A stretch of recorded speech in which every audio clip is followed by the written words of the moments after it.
What if I told you there is a tax, one that isn't debated in Parliament, doesn't appear on your pay stub, and was never voted into law? Yet it's arguably the most effective wealth redistribution scheme in modern history. It's not levied on the rich. It's levied on everyone who holds money. And it works so perfectly because it's invisible, complex, and often misunderstood. This is the story of inflation. It's not the simplistic prices go up story. This is the story of how inflation acts as a silent financial force, a vacuum cleaner in the economy, secretly moving wealth from one group of people to another. And by the end of this, you'll see why calling it a tax isn't a metaphor. It's the mechanism. Let's start with a puzzle. Imagine it's 1970. You're a factory worker. You've saved $10,000 in cash, a small fortune, stored safely in a fireproof box under your bed. You are, for all intents and purposes, wealthy. You could buy a brand new Chevrolet Chevelle for about $3,000. Your $10,000 is real, tangible wealth. Now, we time travel that box, untouched, to today. The $10,000 is still there. Every bill, but the wealth, it's largely gone. That money now might cover a decent used car. What happened?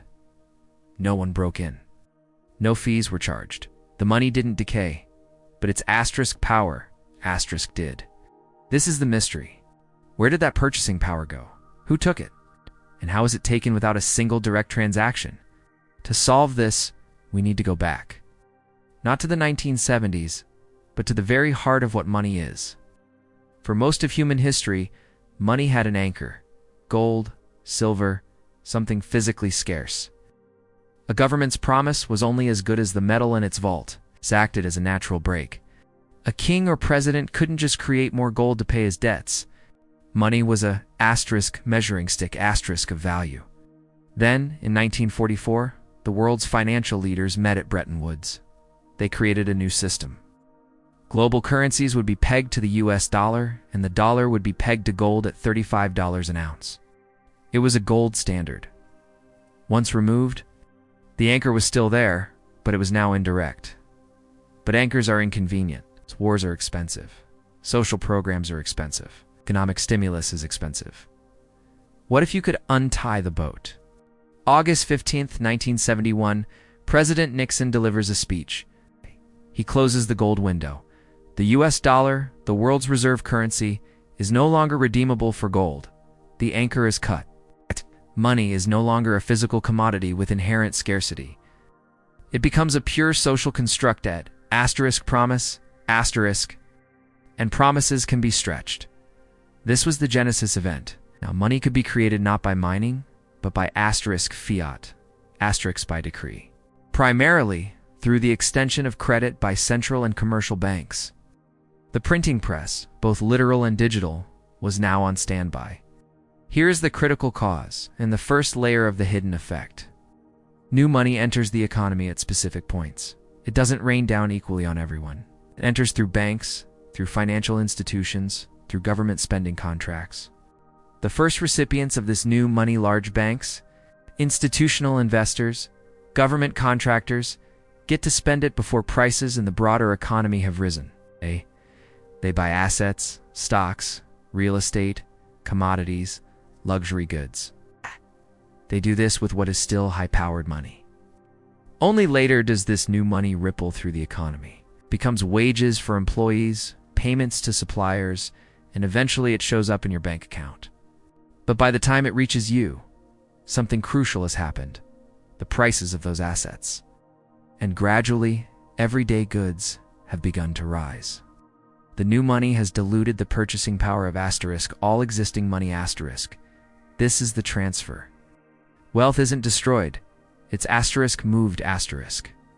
It moves from the holders of old money savers, people on fixed incomes, wage earners whose pay lags, to the holders of assets, and the first receivers of the new money. The saver with cash in the bank sees its value melt. The debtor with a fixed-rate mortgage sees the real value of their debt shrink, paid back with cheaper dollars. Who are the typical debtors? Governments and large asset holders. For decades, this process was slow enough to be deemed normal. 2 to 3% annual inflation was considered a sign of a healthy, growing economy. But the system had a fatal flaw. It encouraged ever greater debt. A crisis would hit the dot-com bust. 2008. The solution was always to create more liquidity, more money, to prevent collapse. Then came the stress tests. 2008 and then 2020. The response was a monetary explosion of historic proportions. Central bank balance sheets, a proxy for money creation, went parabolic. Trillions of new units of currency were created in a matter of months. This time, the cause and effect chain was compressed. The new money flooded directly into financial markets first, creating a massive asset boom. Stocks, crypto, real estate soared. But the second part of the chain, the rise in consumer prices, was delayed. Bottled up by supply chains and locked down consumers, it created a false sense of security. When the world reopened, the dam broke. All that created money, chasing goods hampered by broken supply chains, met pent-up demand. The invisible tax was no longer invisible. It was on every receipt, every utility bill, every tank of gas. But the transfer had already happened. While the public panicked about $6 gas, the architects of the transfer had already benefited. Those who owned assets before the great inflation saw their net worth skyrocket. The wealth gap wasn't just widening. It was being engineered by the differential application of new money. The inflation tax was most brutal for those living paycheck to paycheck, whose wages chronically lagged soaring prices. Their wealth, their meager savings, and their future earning power was being transferred to the asset-owning class. Failed fixes. Raising interest rates is like trying to perform delicate surgery with a sledgehammer. It attempts to destroy demand people's ability to buy things to tame prices, but it does nothing to reverse the wealth that has already been transferred. It simply adds a new layer of pain, the pain of potential recession and job losses. This is not a one-time event. It's the system's default setting. Since 1971, the US dollar has lost over 85% of its purchasing power. That missing 85% didn't vanish, was transferred.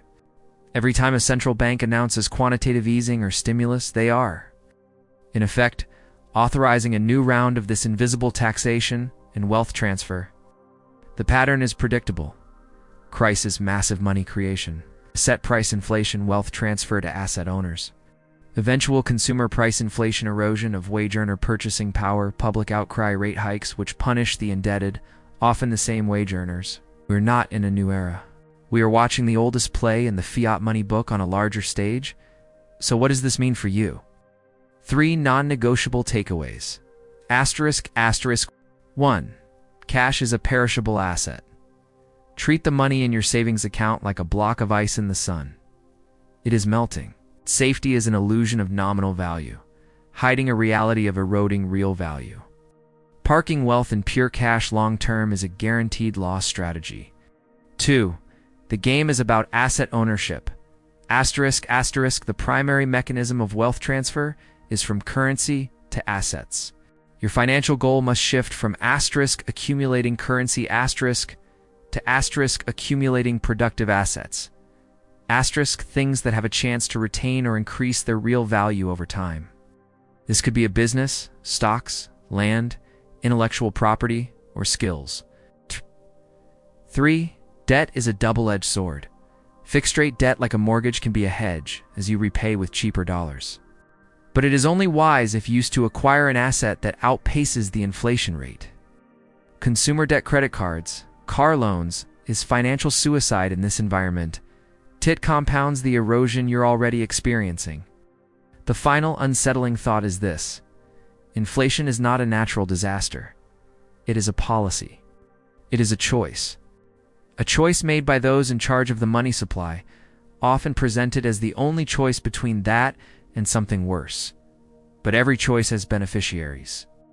The greatest trick this invisible tax ever pulled was convincing the world it was just a random number in the economy section of the news. A temporary inconvenience rather than what it truly is. A continuous silent restructuring of who owns what in society. Your defense begins with understanding. From there, you must make your own choices. Convert your perishable currency into something real.